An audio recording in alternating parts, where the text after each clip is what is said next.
Welcome to Worlds Collide, a wrestling card podcast for wrestling fans by wrestling fans, featuring Tony Vella from WrestlingTradingCards.com. This is like a stock market. And Zhan Morning from Wrestling with Cards on YouTube. And I'm not saying there's a right or wrong answer, I'm just posing the question.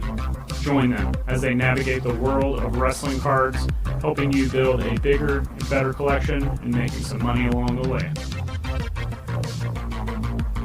What's up, wrestling fans? Worlds Collide back again, and it's been a long time since we've done a roundtable episode, and I'm going to call this a little bit of a tag team episode because we've got the sports card nobody crew who ran up to Tony at the end of the National. I saw both of you guys on running up to Tony there, and I was like, hey, both of these guys would be great guests. Tony's already met them. We're going to turn it over to Shane. First off, introduce yourself. Hey, how's it going? Shane Norton, a.k.a. the Sports Card Nobody. No, really, absolute pleasure to be on this. Really excited about this. I've talked about this a lot, how, I started my podcast, collect all kinds of cards, and little by little, my eyes got opened to wrestling cards. And a big influence on that was this show, was the Worlds Collide. At some point I stumbled on this and said to myself, holy hell, there's like actually people who collect wrestling cards at a real level who are really knowledgeable about it. And kind of set off an emotion, a whole thing that I've kind of gone down a rabbit hole. What's with that backdrop? It's Team Shane. Yeah, Yeah. That's amazing. I'm sorry. I had to. I just saw that. What is that from? I don't know, your Facebook page. Amazing. That's a handsome nobody right there. Speaking of Team Nobody, we're going to kick it over to Justin, who you guys might know as Suplexes and Slap Shots on Instagram, who, when I saw that handle, I was like, okay, I don't even like hockey, and I'm already interested in what this guy's got to post. So welcome. Yeah, thank you. Honored to be here. Shane got me into the wrestling cards. He turned me on to you guys right away. That was the first week. He said, you got to listen to this podcast, and I've been listening since. Thank you guys both. Hockey and wrestling is my lanes. That's where I stick. And my question is going to intertwine both of those and kind of what Shane does too. But speaking of Shane, guests always start. We'll let you start first with whatever your question is for the group.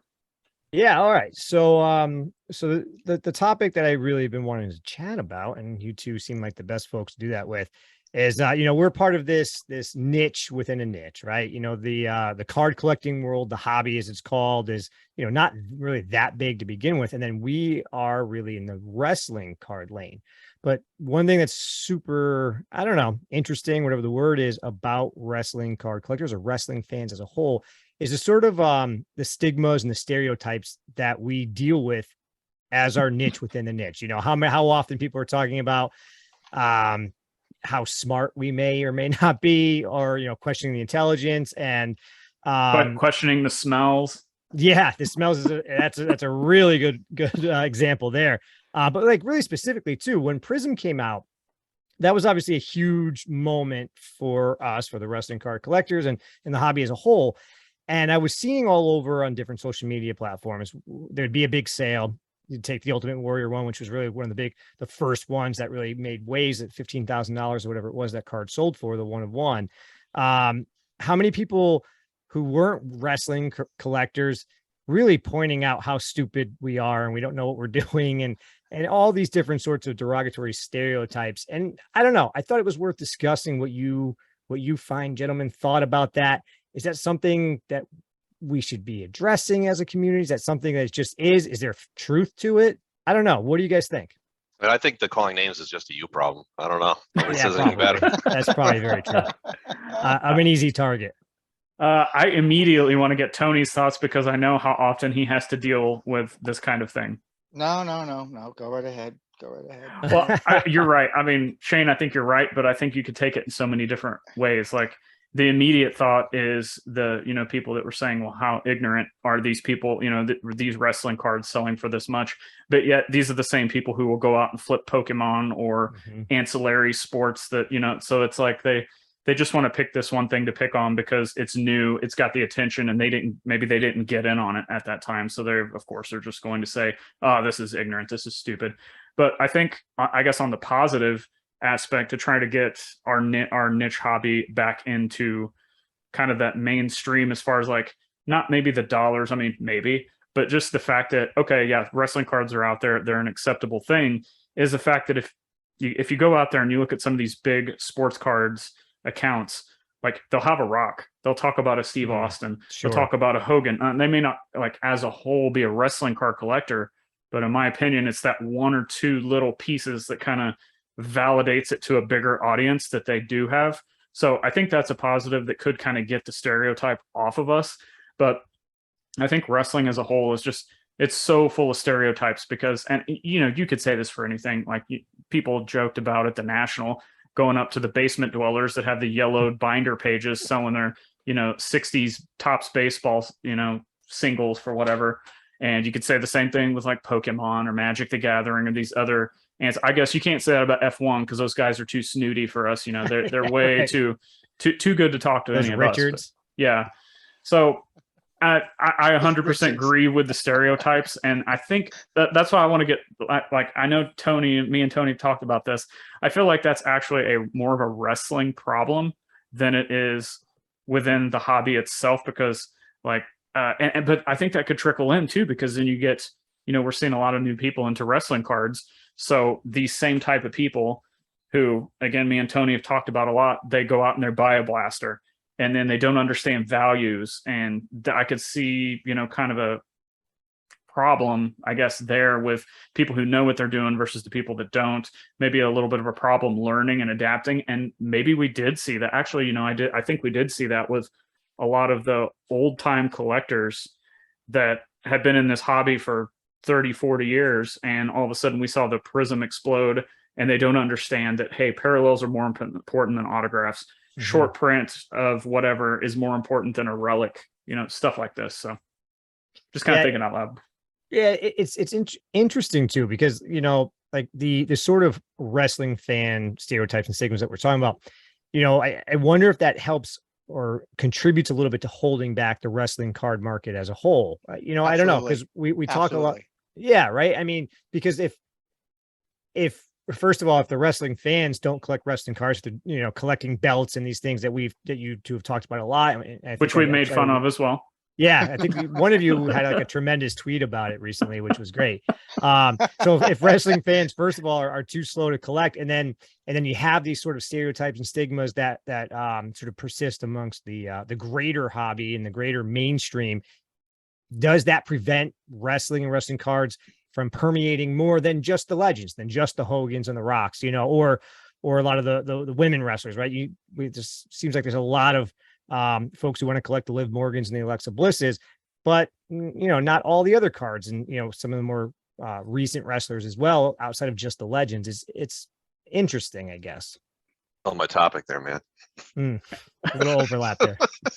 Well, again, I mean, you bring that up. I think that there's enough of a fan base collecting wrestling cards since Panini and Upper Deck started putting stuff out this year, that I'll say like the groundswell has grown bigger, even though it maybe didn't penetrate the mainstream quite yet, like some of the other ancillary stuff.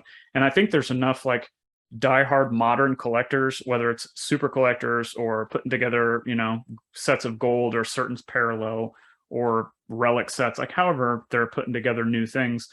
I think there's enough people that are just doing modern stuff to keep it going. And then whether those names kind of, you know, go above and beyond into the bigger hobby headline things as far as sales, or maybe a Roman Reigns card, like we've seen one or two here. Well, what if like the Roman Reigns card turns into like a Hogan, or maybe we see like Randy Orton start coming out, you know, bigger, like, I don't know. But I think we have a big enough foundation to build on of. We'll just see how many, like the more wrestling fans we get in here, the better it's going to be. It's just getting them in here, right. You know? Yeah, I completely agree with that. I mean, just very quickly, as you know, I started to get into the wrestling card world. Once I realized what was out there, you know, something that stood out to me that really continued to draw me in deeper was how awesome the community is. And when you start to meet other wrestling card collectors, other wrestling card fans, other wrestling fans, it just kind of gets that excitement going. You know, not just, you know, this idea of if we get more people, the money goes up. I mean, sure, I guess, although I like the fact that I can afford wrestling cards. So I hope that always stays that way. But, you know, as the community gets bigger, you're hopefully meeting more people and having more conversations that are just awesome and fun, stuff like this that's happening. 100% happened with me. But the thing is, like, I've seemed to build these relationships with sports card guys or wrestling card guys that you wouldn't think are even wrestling fans. It's not been like I haven't met the typical wrestling fan that we're talking about over the course of just conversation with cards. It's been people that collect figures or sports cards, like I said, or maybe it's a lapsed wrestling fan that doesn't actually watch very much wrestling anymore, but is still like a diehard Hogan guy or a Ric Flair guy, and they can continue to live through those pieces of cardboard, even with modern sets. Yeah, we have a group conversation with a guy who doesn't collect wrestling whatsoever, and we send him the cards, and he's amazed by them because he remembers the old cards. He likes the way they look, but he doesn't know anything about wrestling. He still likes the cards. There you go. That's 100% true. Like, we'll send stuff to him, and and he's a big sports card collector, especially football. Josh Allen. Yeah, he's got one of the best Josh Allen rainbows I've ever seen for the rated rookie optic stuff. But he'll definitely ask questions. He'll ask for more information about that wrestler, about that card, and the significance of the cards that we're collecting. So the interest is always there. And I may have had this conversation with Tony when you were on my show a couple weeks ago, but I noticed that sort of same attitude when I was at the National. I had my case, and 50% of the case was all wrestling cards, and 50% was more your traditional sports cards. Almost, I don't know, 90% of the time when someone would open my case, I would tell them, hey, the wrestling stuff is on the left there. They would look at it, and I would get so many people who were interested in looking at it and asking questions, being surprised by some of the values, but they really only wanted to transact in the right side of the case, in the stick and ball sports, as Tony puts it. But the interest was definitely there. There were so many people intrigued by the Bret Hart cards that I had, and my finest collection, and all the different things that I had in there. There was a lot of interest, but it didn't go beyond just those sort of curious questions. It's a nostalgia piece, though. That's what it is for a lot of people. It's nostalgia. That's what wrestling has more than any other sport, more than any other type of hobby. It's the nostalgia aspect of it. It doesn't take you back to a game. Doesn't take you back to a moment. Sometimes it can take you back to a whole era and just talk about, I remember sitting at home on Saturday mornings and watching my wrestling, every single week. And it takes you back to an era. That's what's so unique and special about wrestling. But the collecting base as a whole, though, is these are people who are wrestling fans. Your typical wrestling fan doesn't collect cards, as we always talked about, know that. So it's just, and why it doesn't go beyond that, wrestling in every aspect has this stigma attached to it, no matter what it is. Working with talent and hearing their stories about trying to cross over into something different, it's so much harder for them, because it's like, well, because you're a wrestler, so I don't want to hire you for this job, for this acting job. Like, I don't like your business that well. Your business is very shady kind of, and that kind of transcends across everything in wrestling. So I can see why it's just kind of like this, you got the stigma attached to it, and there are stereotypes there. Yeah, it's funny. It's funny how even, how many times as wrestling fans, we've heard the same stuff, it's fake, right? Yeah, we know it's fake. We understand that. A lot of things are fake, and it's fine. Game of Thrones is fake. Doesn't mean it's not awesome. Those cards are blowing up, Stranger Things cards are blowing up. Yeah, Stranger Things big time. Yep. And to kind of answer your question, I think the reason why people were looking at your sports cards to transact with and just interested in the wrestling is because they don't have a passion enough for wrestling to just say, I'll take that card, not because I've done that before. Like, I'm not afraid to set new comps. I'm not afraid to pay below, above. Like, if I see a card I want, I just go after it, because like, either I believe in it and I think it's underpriced, or I just think it's so awesome and I connect with it for some reason and I just take it. And as opposed to, these guys are probably just going at it way more of a transactional mindset instead of trying to actually connect with the cards. Yeah. I think that's like what you just said, I think is very true too, though, about the traditional sports cards. Is that I can't believe that everybody is that passionate about Josh Allen, Justin Herbert, and Joe Burrow, right? But they see and they know, they're educated enough to understand that they can make money off those cards. So you get that regular transactional mindset. Whereas with the wrestling cards, I think there's still so much ignorance, and people don't realize that there is a market if that's what they're after. If they're after the transactional aspect of it, if you get the right cards, you can absolutely make money off it. We saw wrestling do very well in the last, couple months, before it turned down like a lot of things. But I mean, it's there. You can definitely make money if you want to do the same work that you do in the sports card world. Thankfully, it's a lot lower of an initial investment if that's what you want to do, which is, as a collector, it appeals to me quite a bit. Tony, we're going to say something. No, I got one more thing. It's interesting. Come on. It's interesting that me and Tony have talked about how much money wrestling fans spend. And again, Tony, you see it firsthand at the shows and the talent you work with. But yet sometimes, I love the wrestling card community, but sometimes within dealing with them, they have a hard time paying $20 for something. Whereas there have been some sports card guys that kind of come out of the woodwork and they want my Hogan PMG, or they want a Rock Gold that I have, or something like that. And they'll throw me like a very high number that a wrestling card collector will probably never even think to spend that kind of money on. So there's another stereotype that goes with that and is kind of a drawback. So anything else on this topic that we haven't covered? I think we covered a lot of ground on that. Tony, I feel like you're just wanting to like tear into somebody back and watching. No, I'm just listening, and today I'm listening, and I'm just trying to educate myself. I got to listen more and speak less. Oh, boo. It's so mature. Come on, we're wrestling fans. That's supposed to be mature. Yeah, of course. Yeah. And Burr. All right, and here I am. I'm opening up a wrestling themed store like that. I got to deal with this crap all day, every day. Maybe we're just getting you used to that then. We're presenting those things ahead of time for you. Justin, you're up with your topic. Yeah, you guys touched upon it, I don't know, a couple weeks ago about like the Randy Orton episode, for example, why some cards are so expensive versus other legends, Hall of Famers, best of all times are underrated. Like, for example, a Randy Orton Select Ringside Gold sold for $199. And then a Liv Morgan Gold sold for $500. It wasn't even ringside. It was, I think, Concourse, the base. Yeah, and I think it was a Concourse.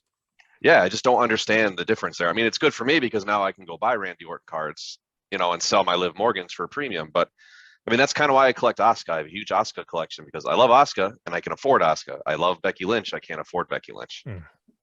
So I just don't understand like how the market goes that way. It's weird. We've talked about this before in the past. Yeah. Where like, why are certain people like, we can all agree Randy Orton is 100% a Hall of Famer. I mean, he's going to be a Hall of Famer. Yeah, absolutely. Why is he just not being appreciated while he's still on the active roster? Whereas someone else who's, how should I put this? You know what? I don't care. Just go for it. Just go for it. Be Dexter Loomis, man. Just do it. Yeah.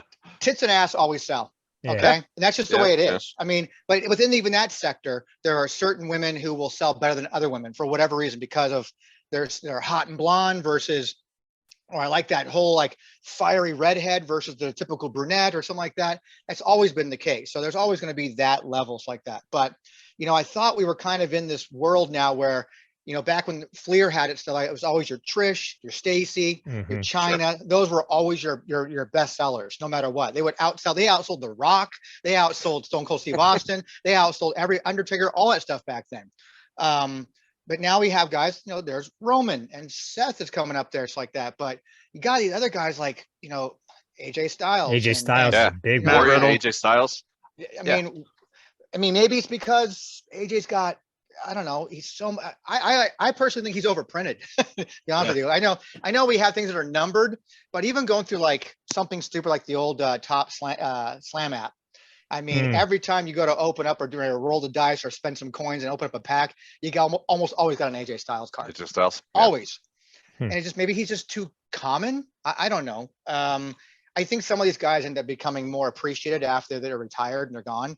But for sure. But then the case can be made like, okay, well, how come, Mr. Perfect and Rick Rude aren't getting the same kind of love? And even Savage to a certain level, I think should be a much higher level than he is. I mean, he should be up there next to, the Hogans and the Andres and the Flairs like that, I think. But maybe that's a personal opinion. I don't know.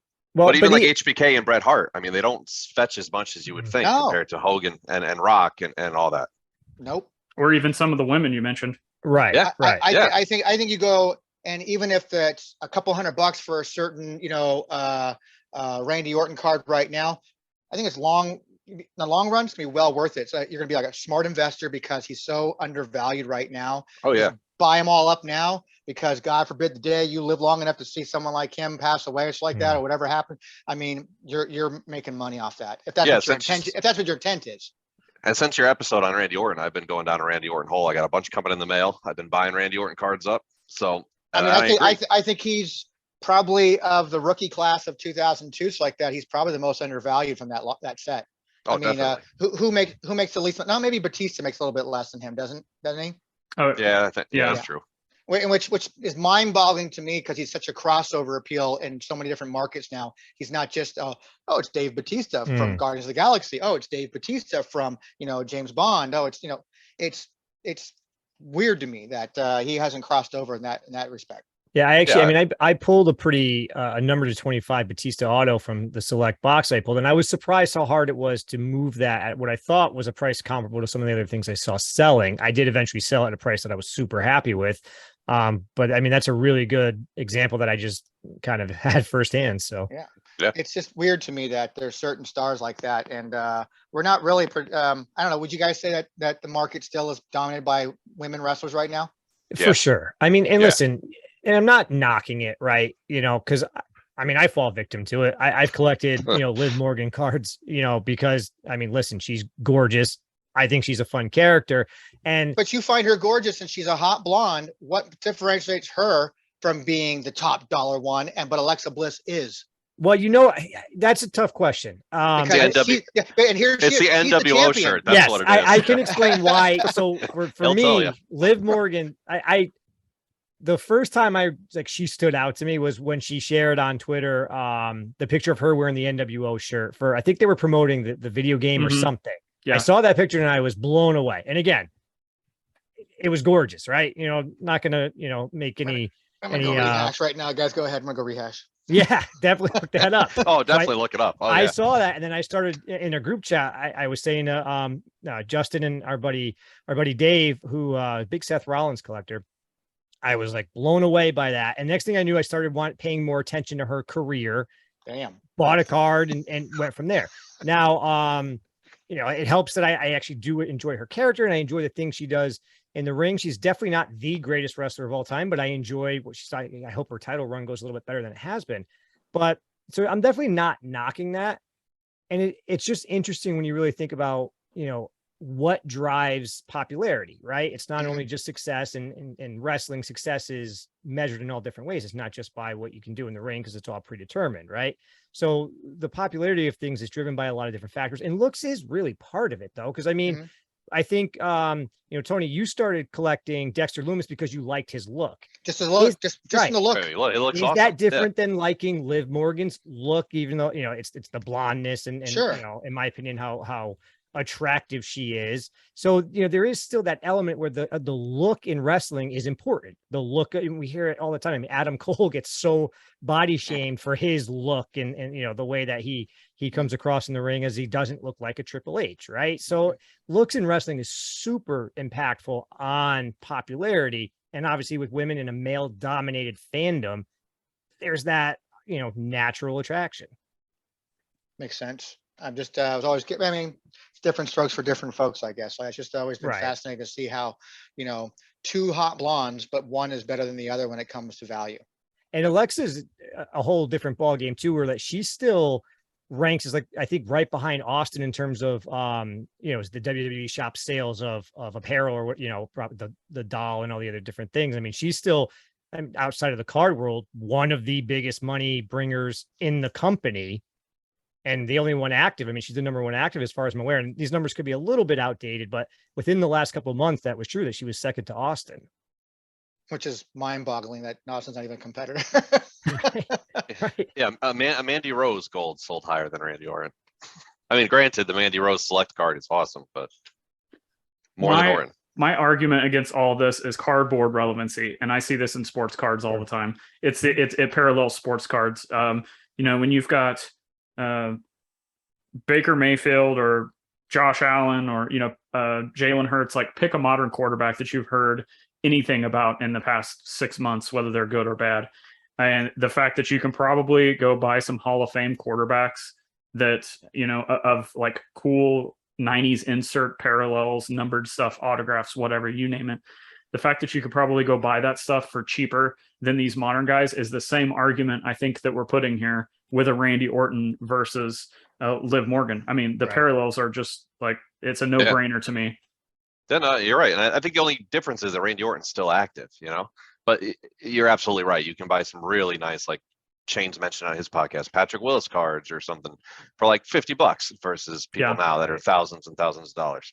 Yeah, well, going back to the quarterback too, I mean, I think Aaron Rodgers and Patrick Mahomes is a really good comparison where Aaron Rodgers, you know, some of his rookie stuff is harder to find. And his career is pretty comparable at this point to where Patrick Mahomes is, but Mahomes is far more expensive to get than an Aaron Rodgers, especially when you take into comparison the pop counts. You know, obviously it's two different kind of eras of cards too, but that's a really good comparison. And a lot more of them too to compare. I mean, there's a lot more different Aaron Rodgers cards than they're going to be a Patrick Mahomes slap. Not to mention, you got Patrick Mahomes. That's speculation though too. You're prospecting now on future stuff like that, so that's where the values can be affected. Also, to go back to your point, Shane, though, people like Patrick Mahomes. People don't like Aaron Rodgers. So the attitude, likability, right? Yeah, likability. Yeah, no, you're right. You're right. The looks, like the you know, people like just you know, Ultimate Warrior versus you know some jobber. Like clearly the looks are different. So same concept with likability. And Randy Orton historically, you know, was not a likable guy. I mean, he is now. He seems to have turned it around. But what's the joke we always make about pooping in people's bags? Yeah. Go a long way to hurting your likability, I suppose. Yeah. But I still think that people need to, you know, I still think people need to learn how to sell and feed into what the market says, doing just what you said, Justin, picking somebody you like and, you know, being able to afford that stuff by selling the stuff that other people want, whether you like it or not. Right. So and I don't want to get on a tangent. You guys know me and Tony will go all day on this, but I still think like if there was more super collectors, which there are in wrestling than there are other sports, I think it would raise the bar and raise the base of all cards, no matter, because if everybody out there is picking a different character and going after everything of that specific character, if you have more than 2 or 3 people going after that one character, then it's going to raise even base cards. Sure. Yeah. So that's and wrestling of anything would have super collectors makes more sense because wrestling never ends. You know, again, we've talked about nostalgia, and we've also talked about how many times do we go back and watch old moments or pay-per-views or wrestling matches compared to how often do we go back and watch Super Bowls or NBA finals, unless it's in a documentary style. Most of the time we're not watching that stuff. And I would think, like, I'm in an all-day conversation with Shane and another guy, Tim David. I would probably say 80% of our weekly conversation is dominated by old wrestling memories. There you go. For sure.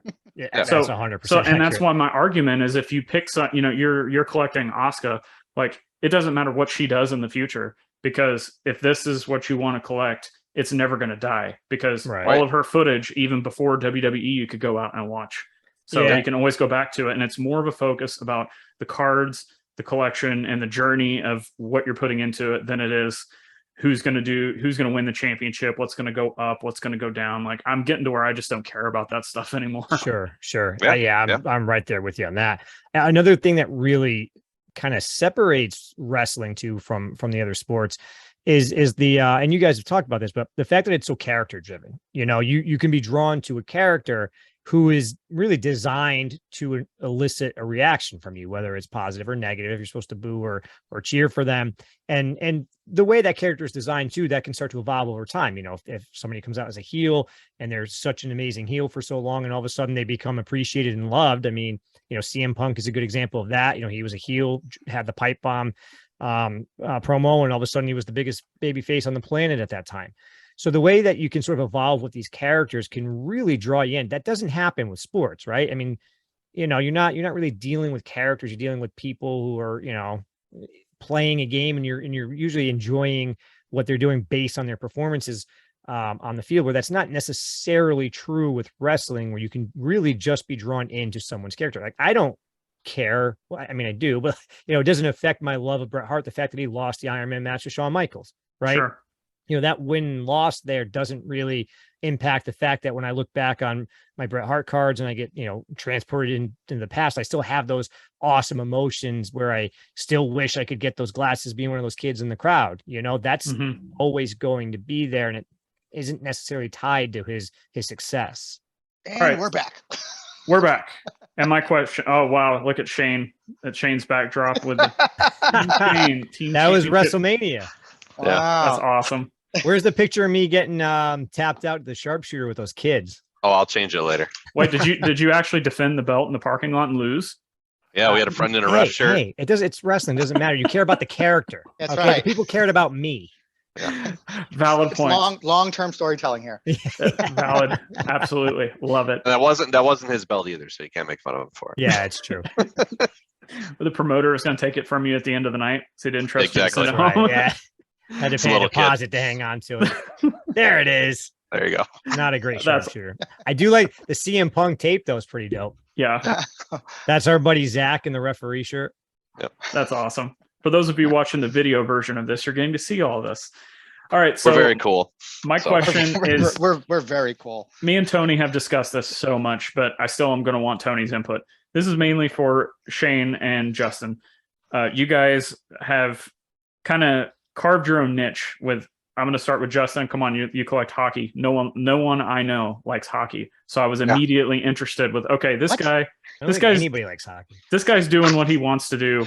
I'm interested. And then I see what Shane's doing, and he won't let this 2020 finest set die. He just keeps No. it going, putting it together. And I'm like, okay, I'm interested in this because, again, this is something left of center. I don't see anyone else doing this. So I guess my question is to everybody, but mainly to both of you guys, because I've presented this thing to Tony before, and maybe he has a little bit of a different answer today, maybe not. But for everybody, like, what keeps you going for what you're doing, whether it's the set, whether it's the super collector of whatever, pick whoever you're collecting. When everybody consistently tells you you're losing money, you're going to quote, hold the bag, and this is not, quote, investable. Like, what keeps you going despite all of that noise around you that's in all of this modern hobby that we all have to deal with? What do you care what I spend my money on, man? That's a good point. I mean, it's exactly right down the bottom line. I Right. just want to say, what do you care I spend my money on? If I want to spend $1,000 on a Norman Smiley card, let me spend Yes. $1,000 on a Norman Smiley card, okay? It's my money. I can afford to do it. Shut up. There's the answer. All right, next topic. No, just go ahead. The end. Justin, I take it mean, away. I mean, one, affordability is a big point of it, right? I mean, I started collecting, my first cards I started buying was baseball, and it just got out of hand. I couldn't afford the cards I wanted. I'm a big hockey fan, big wrestling fan, so the affordability was definitely, easy way to get into it. But I just love the cards. I mean, wrestling cards, like you said, the characters, the nostalgia, everything that comes out about it, it just brings you back to different years. Hockey, I love hockey. I like the looks of the cards. They're undervalued, I think. Hopefully with the ESPN deal, they start going up and I can sell some of the ones I don't have. I'm a big Islanders fan. I want to collect some more Islanders. So I'm just trying to get the young guns. I don't know how much you know about hockey cards, the young guns and the Future Watch autos are tend to be the cards to go after, besides the precious metal gems, which is the same in Everything else. Yeah, everything, right. So I mean, I'm just it's a little bit of prospecting, right? So you get a hobby box and you're trying to get the hot young rookies that are going to come out. And what's unique about it is they're really base cards that people are collecting. I mean, the Young Guns cards are base cards. They're not, there are some very rare variations like high gloss or the upper deck exclusives, but they're base cards and they have a big market for just plain old cards. So they're easy. Not easy to get, but they're easier to get than some of the rare parallels, and they fetch more money than some of them do.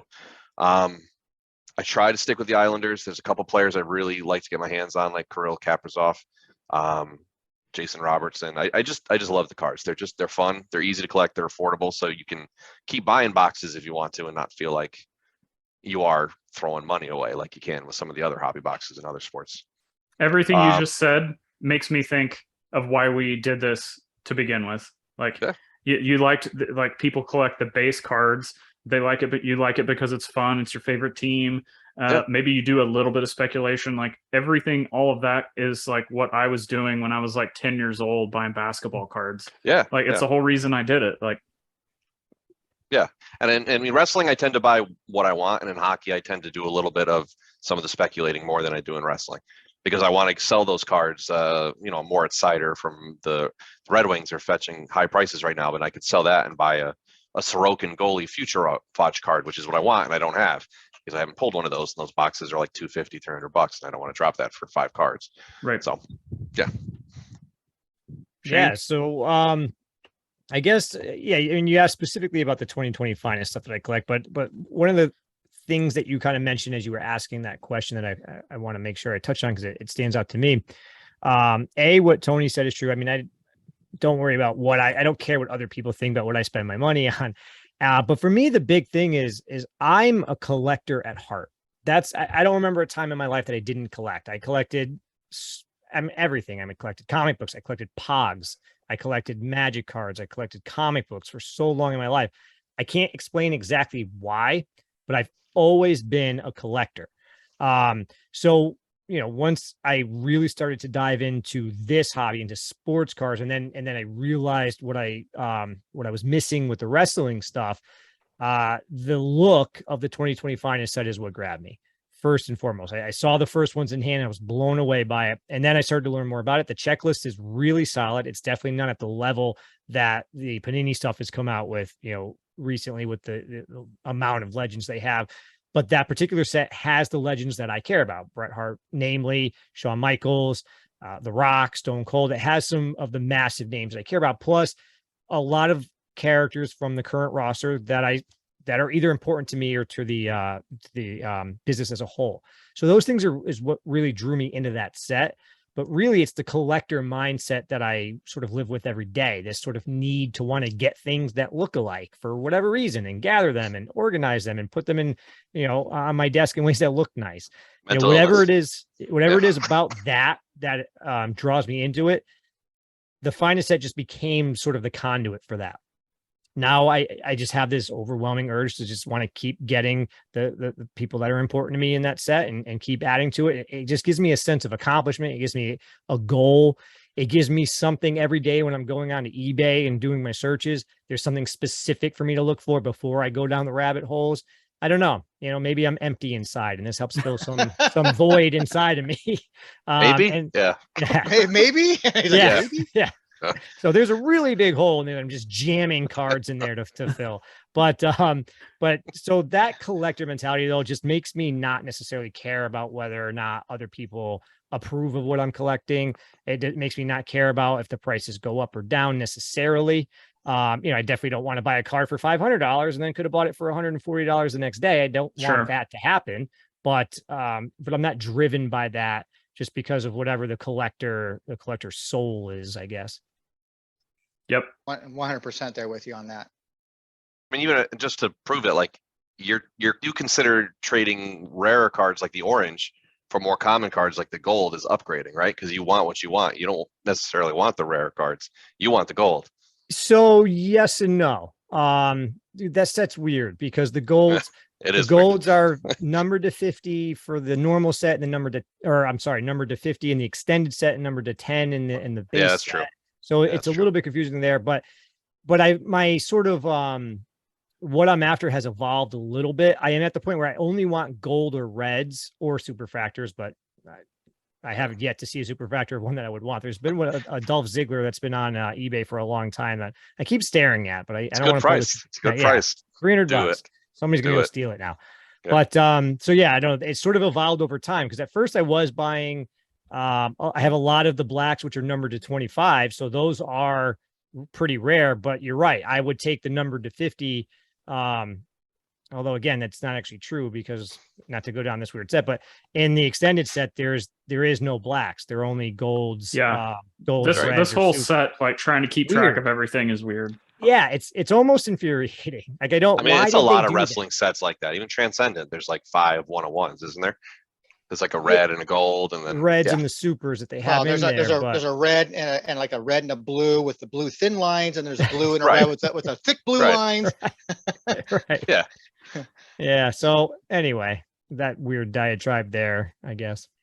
Yeah, I'm kind of the same way. I mean, for as long as I can remember, I've collected something, whether it be like same with you, comics, figures, Hell, I even did coins and stamps and dollar bills. And I mean, one of my earliest memories on this big giant rock is having an old refrigerator box that my dad brought home from the refrigerator. I cut a door out of it and a window because I gotta breathe and be able to see my my office outside. Being 5 years old, and then taking my marbles and some of my whatever collect cards and not even cards, but any toys that I had, and I would trade them or sell them to other people so I can go get something that I really wanted. Nice. And that's how I would go and take all the aluminum cans and paper and recycle that. That was my money to go out and get the things that I wanted to buy. And then if I didn't get, like when I got into cards at a young age, baseball card, I didn't get what I liked, I would just sell those cards or trade them off to get my Johnny Bench or my Jim Palmer, so like that I want, whatever it may be. Sure. So it's collecting has always been part of my blood. My wife gives me all kinds of grief. I'm sitting here with my son and showing him cards, or he gets a new toy. I'm like, you got to keep that in pristine condition, kid. You can't really play with that. Don't lose all the pieces because it's worth nothing later. I mean, she's like, stop it. He can play with it. He's a kid. But it just sticks with me. I mean, that's who I am. I've always been that way. One thing that keeps me going, that I've actually just kind of more recently started thinking this way, is the more I see random 90s NBA collectors or early 2000s and stuff from I sell too. Like I'll buy a collection and all of a sudden I see like a Steve Francis refractor relic in there, and like it sells instantly for like $30-$40, which who's a Steve Francis fan? Right. Tracy McGrady, Stephon Marbury, like all of these names that people knew. And I'm like, there's still a collector base out there for this, and these guys haven't played in years. And that right there drives me to even further do what I want to do, whether it's popular or not, because it like the chase is always going to be there for what you're wanting to do. And what there's even a lot of junk wax era stuff, base cards that still sell really well on my eBay store, and there still seems to be a demand for this stuff. So all of that combined, it just makes me think like whatever I'm picking, I don't care about setting comps, I don't care what anyone thinks, I'm just gonna do what I want to do. And as long as I'm having fun, and as long as it's still a continuing journey and something that I can put together, Shane, it's like you said, having a goal and just continuing to work at that every single day. Like I'm just going to keep doing it. And I've got the whole all-star set, trying to get that upgraded to signed copies, but of course the Killer Cross stuff, and then he comes back on TV and everything just explodes. And making plays on trying to get all the superfractors that have surfaced, which I'm pretty close at the time of recording, still working on one right now. But it's just I'm having more fun doing that than I have. And I was just hoping you guys had the same feeling for the lanes that you're choosing. Absolutely. Without question. I mean, so I was recently on the Cousins Collectibles podcast. Great show that people should check out. It's definitely, it's not wrestling specific. It's much more hobby broad. But they asked me a question at the end where if I could give advice or anything of that nature to other people who are just getting the hobby. And really the path I went down was, once I evolved to a point in my collecting that I started to have those goals and those driving factors, and I was going down a lane of things that I really wanted to collect, and really started to stop letting any of that noise come in, and I just placated to my collector mentality. That's when I definitely became the happiest doing this, is when I started having the most fun and feeling the most fulfilled in this hobby. So I mean, I definitely feel very similar. And I think there's a you can be educated, like go out and get as much information as whatever it is you're into, whether it's learning checklists at wrestlingtradingcards.com, whether it's learning parallels, or Shane, I mean, it's like you said, if somebody comes into 2020 Finest and like, where do I start? Because these parallels don't match Prism, which is what I used to be into before I came into wrestling, an example like that. So I think, consuming content of whatever it is you like, whether it's, Pokemon, sports cards, wrestling, like whatever it is, and then, taking that information, funneling it down into what you do and applying it to that, and then not being afraid of whatever happens from that point forward. Yeah. And the content is huge, because I mean, that content was a huge impact on me when I really started to dive into this. And I've told the story about how when I realized there wasn't content that was speaking to me is why I started my podcast and blah, blah, blah, blah, blah. But, somebody had just recently asked this question or shared something, and maybe it was one of you guys, correct me if I'm wrong, but somebody was asking the question about like, how do you, like different creators or different voices out there that influence you versus different voices and different content out there that inspires you in the hobby. Right. And those are two very different things. Being influences where somebody's telling you that Baker Mayfield cards last year are going to go through the roof. So you go out and buy one, hoping to make a buck or whatever, versus someone like you guys that are, collecting things that you just love. I mean, I wouldn't argue that either one of you were, shilling or, whatever the Loomis or the Cross stuff, but you guys are passionate about it. I mean, so passionate that, Cross tweeted you at one point, how cool is that? I mean, that's inspirational from a collecting standpoint, to just chase something for whatever reason that you have to want to do it and enjoy it. That's inspirational. And that's sort of the stuff that you can really find if you get out there and take in different content and go on, the different social media platforms and find other like-minded individuals. But yeah, trying to sort of differentiate between being influenced and inspired is I think an important thing to try to get to. Tony, I'm having the most fun ever collecting right now. I mean, I'm a longtime wrestling card collector since the mid to late 80s. So for me, it's like I got out of the hobby when Topps took over the license in 05-06 timeframe. Tried those first couple of sets. Bought a lot of the chrome, the first chrome, so that's why I have a whole bunch of it sitting back there. And now it's worth something. But I found my passion again once I relaunched WTC. And my hobby, as I've said before in other podcasts, other episodes that we've done, my hobby really lies in the informational side of this hobby now. That's where my hobby and my biggest thrill is right now. I get the most joy out of people saying, "Oh, I use your website all the time." I get great joy when I get an email from PSA saying, "We need to get more information about this particular card that we have here. I'm a researcher for da da da da." And I get joy out of that people are actually using the website and taking it for all the years of research that was put into it. That's my biggest thing. But then I got back into collecting again, where I was like, "Oh, I'm gonna do Kurt Angle stuff because I have a connection there." And then I was like, "I'm gonna pick somebody random. Hey, Zhan's doing Cross." Same time I said, "You know what? I'm gonna take a cue from him. I'm gonna pick this Nazi-looking guy, and I'm gonna sure enough, I don't Kurt care. Angle's bald. You got the blonde hair on Loomis. You're just going for that look. Oh, man. Conspiracy theories. There we go. So now I got to rethink my collection now. But you know what? Just lean into it. Yeah, you got a lot of hide and write cards in there, or what? Well, let me see. 8 off. No, so not now, but now that you brought it up. Now I brought it up. No, but I'm having fun. Like I was telling my wife because she's just like, "Oh, another card in the mail today," kind of thing. And I'm like, yes, but I said, "But how do you understand? Like, I used to be a master set collector. So when Fleer had it, when Comic Images, I had all that stuff. You name it, from Fleer and Comic Images and Artbox and all that stuff, and even the first Top set when it came out, the first Heritage, I had all of it. All of it. There wasn't a card I didn't have. And then when the parallel started becoming a thing even more, I kind of fell out of love with that. And, I had other life things that were going on, but the love of collecting still came in. And I've always kind of just took a little while to navigate, to kind of check out the waters and see which way I wanted to go. And then meeting people like Zhan kind of helped me refocus. Like, you know what? I can become a player collector for the first time. And I do it. And I'm having a ton of fun doing it.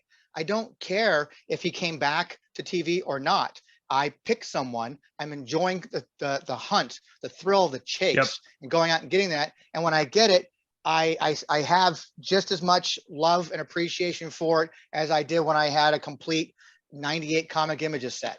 So it's just I love it, and I'm having a lot of fun.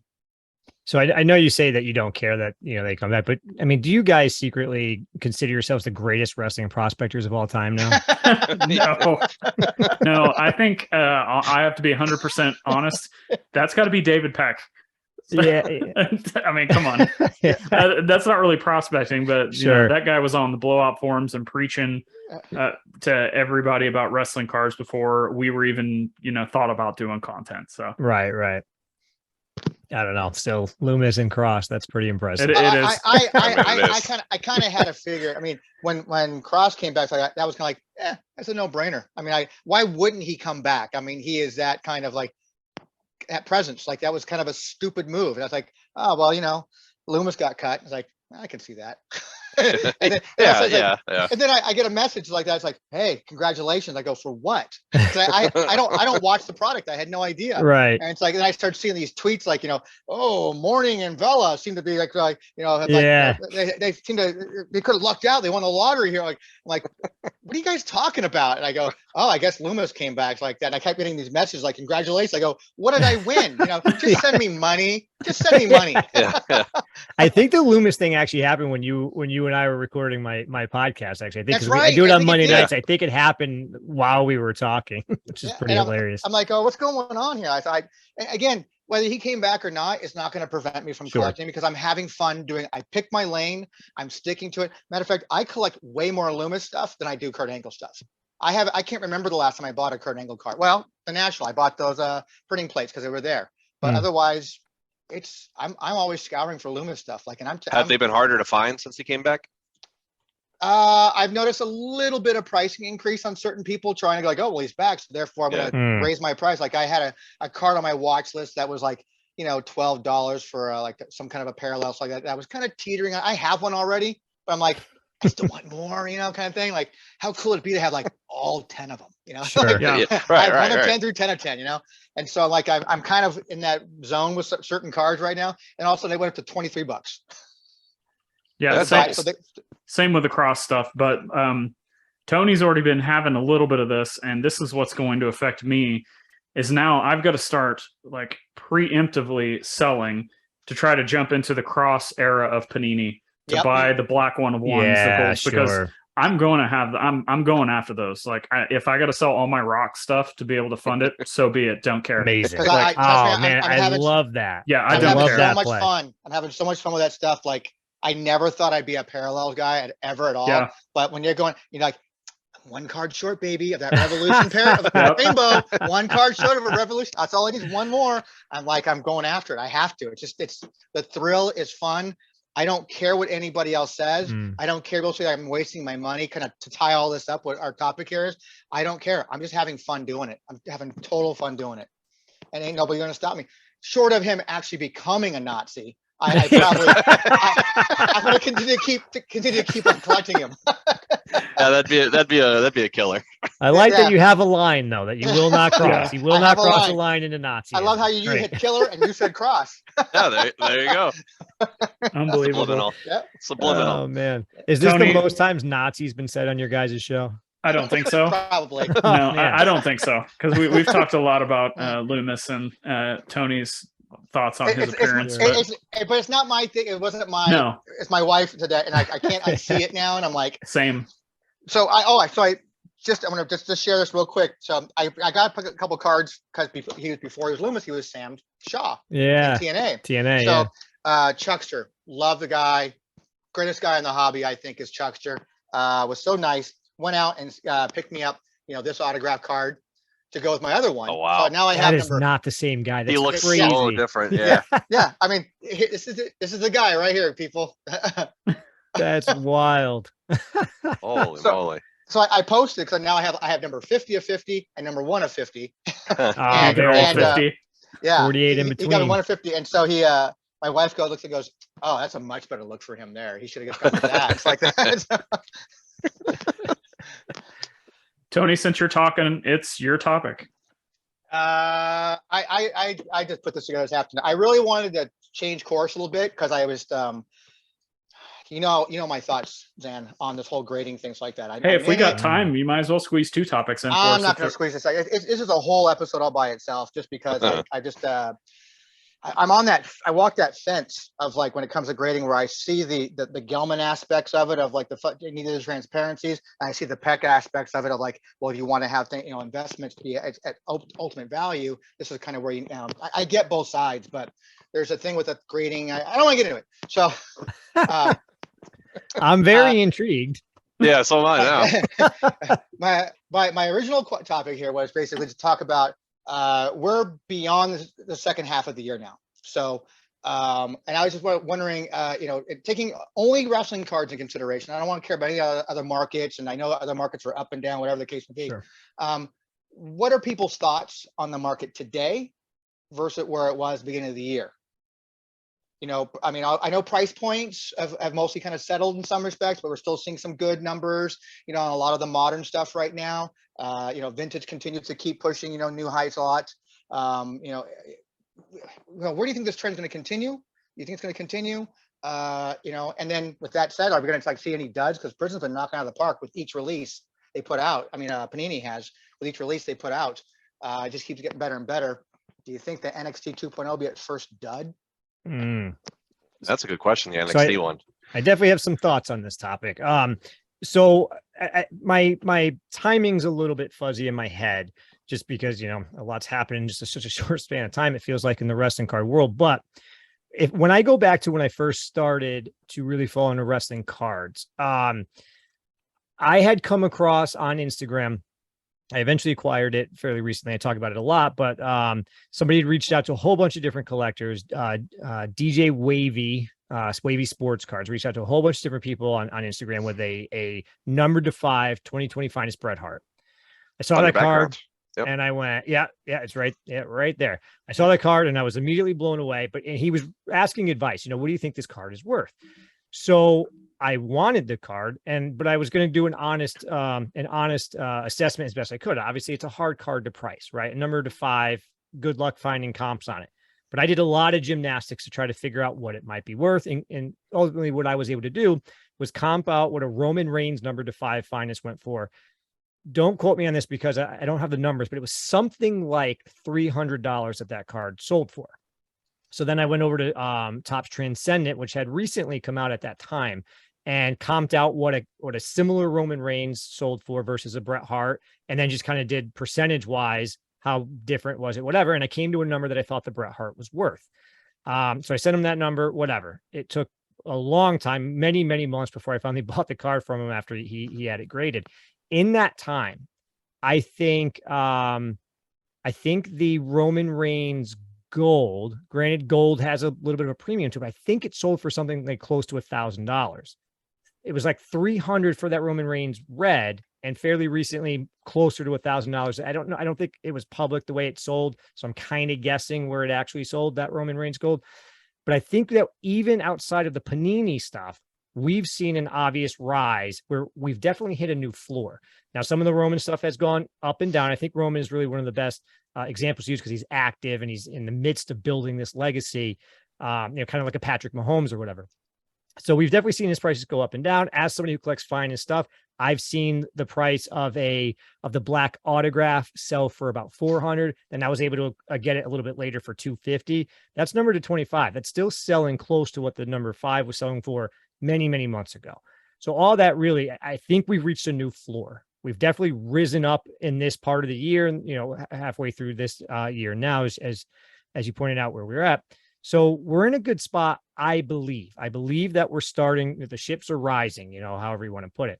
And I do think that Panini had an impact on that. Prism obviously brought a lot of different eyes, and we saw prices really skyrocket around that time. And while a lot of prices came back down, again, that new floor has been set. So I think we're definitely at a better point in terms of not seeing prices go to zero. I agree. Yeah, a lot more consistent. I would say a lot more consistency is what I'm seeing. A lot and more affordable. You know, they're still expensive cards, but it's consistent. You can kind of have a little better idea of what you're going to pay for these cards versus the Prism madness. My thing is I'm starting to see more of a collector base. And what I mean by that is me and Tony talked about AEW kicked it off this year. We saw we were talking about how wrestling fans aren't collecting. I think we started seeing a lot of these like diehard AEW fans that hate WWE so much. They came out of the woodwork and they're like, I want everything AEW. I want the shirts. I want the figures. I want the cards. So that's what kicked it off. And then I think there's a small segment of those people that actually transitioned into, I want to go buy, you know, like if I like Adam Cole, Kyle O'Reilly, CM Punk, Daniel Bryan, whoever like that used to be in WWE, I'm going to go buy their Topps cards. So maybe they started going that way. And then the modern stuff, like Panini has just knocked it out of the park as far as strictly what I'm seeing a reaction from the people buying the cards. So like, I love the images. I love these parallels, even though there's a ton of them. I really haven't heard too many people outside of the whole Prism fiasco. I haven't heard too many people saying, oh, well, this shouldn't sell for this much. or this isn't worth that much. People are just like, hey, you know, this is cool, I want it, I'll buy it, or hey, I sold it for this is what it sold for, cool. And it's more of a focus on like the images, and wrestling fans seem to be a little bit more I guess they're reacting to the parallels a little bit better with Panini than I feel like they used to with Topps. Because it used to, and maybe that's just an old way of collecting. We got new collectors in here. Maybe we've got sports card people that know how parallels and numbered stuff works, and they're coming into wrestling and, you know, being able to adapt a lot easier. But I just think the collector base as a whole has grown exponentially even within a year ago. Because me and Tony, we would talk about like, you know, oh, this card sold for $1,000, and that was like kind of, you know, not a big deal, but something we hadn't seen. And now we're seeing these, you know, with the select release, like there's several 4-figure cards that aren't even that big of cards, just boom, boom, boom, boom, boom, selling. So there's people out there now willing to spend at least 4 figures on a regular basis on wrestling cards. Like the sky's the limit. Yeah. I think too, the Panini specifically obviously has a huge impact on this year that we've seen, but something that is really promising was after the Prism fiasco, and really the biggest fiasco there was the initial prices of those boxes. I mean, it's been well documented, so I'm not going to go into it too much, but you're talking $800 when it was brand new on Blowout. It got up to like $1,500, whatever. And we've seen those prices plummet down to, I saw some, I think Justin and I saw $350 at the National for a box of Prism. Yeah. Revolution was way more reeled in. Now, granted, Revolution is not a brand name that has that sort of appeal. But Select is a huge name in the collecting world. Now it's definitely second to Prism in terms of a flagship sort of mainstream product. You know, it's definitely not Prism. It's kind of like its little brother or whatever, but Select is a big name that can draw a lot of excitement. And the fact that came out, I think a date release was like $225, maybe $200. Has it gone down? I even seen about $175, $150, right? Those numbers just make so much more sense for what you're getting. So you're not getting definitely get a lot more bang for your buck in that respect. By far. By far. It's far. It's a package product that's just kind of, it hits every single point right on with design, appeal, price point, what you're getting for your money. Right. I mean, the only complaints I've heard are going to be from people who are like, well, it's so difficult to complete a base set. And I totally get that. And they're right. But other than that, I mean, everything else, I mean, guys are like, this is the best product of the year. It's this, it's that. It's like, there's an argument for that. Yeah. Shane, you spoke about Revolution, though, something interesting. The wrestling card community seemed to absolutely love Revolution for what it is, as opposed to it's like almost bottom of the barrel for sports cards when Revolution comes out. So once again, another difference that is interesting that we're seeing with wrestling card collectors. Yeah, I got to admit, I'm not a big fan of the Revolution stuff yet. I like it. I look at it and I see though with the shoulder stuff. Yeah, with the tassels is pretty dope. I look at it and I was like, man, it's like a poor man's finest for me. I don't know.